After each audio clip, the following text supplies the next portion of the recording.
Paddy procurement service నందు భాగస్వాములైన RSK సిబ్బందికి ధన్యవాదాలు. వెహికల్ రిజిస్ట్రేషన్ చేయు విధానము: మీ యూజర్ ఐడి పాస్వర్డ్ ఎంటర్ చేసి లాగిన్ అయిన తర్వాత ప్రొక్యూర్మెంట్ రిలేటెడ్ సర్వీస్ని సెలెక్ట్ చేసుకోవాలి. వెహికల్ రిజిస్ట్రేషన్ మాడ్యూల్ని సెలెక్ట్ చేసుకోవాలి. వెహికల్ రిజిస్ట్రేషన్ 3 టైప్స్గా జరుగుతుంది. Farmer vehicle registration, private vehicle registration. ఈ రెండు కూడాను ఆర్ఎస్కే లెవెల్లో రిజిస్ట్రేషన్ చేయడానికి అవకాశం ఉంటుంది. Transportation agency vehicle registration DM లెవెల్లో రిజిస్ట్రేషన్ అవుతుంది. వెహికల్ రిజిస్ట్రేషన్లో ప్రైవేట్ వెహికల్ రిజిస్ట్రేషన్ చేయనప్పుడు వెహికల్ ఓనర్ అకౌంట్ డీటెయిల్స్ తీసుకోవాల్సి ఉంటుంది.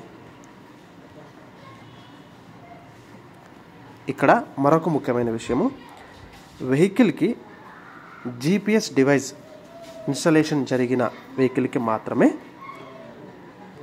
వెహికల్ రిజిస్ట్రేషన్కి అలో చేయడం జరుగుతుంది.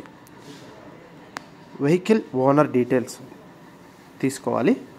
వెహికల్ ఓనర్ అకౌంట్ డీటెయిల్స్ తీసుకోవాలి.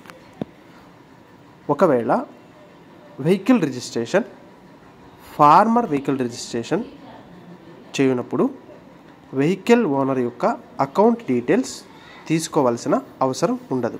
ఎందుకనగా ట్రాన్స్పోర్టేషన్ ఛార్జెస్ ఫార్మర్ ఆధార్ ఐడికి లింక్ అయి ఉన్న, ఎన్పిసిఐ లింక్ అయి ఉన్న బ్యాంక్ అకౌంట్కి ట్రాన్స్పోర్టేషన్ ఛార్జెస్ పే చేయడం జరుగుతుంది.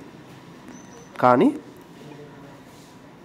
అదర్ ప్రైవేట్ వెహికల్ రిజిస్ట్రేషన్ చేయనప్పుడు అకౌంట్ డీటెయిల్స్ తీసుకోవాలి. ఏ అకౌంట్ డీటెయిల్స్ అయితే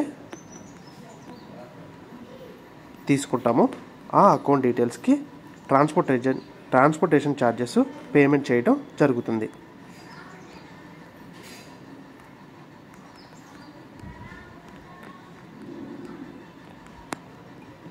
వెహికల్ ఓనర్ డీటెయిల్స్ ఎంటర్ చేసి సబ్మిట్ చేయాలి.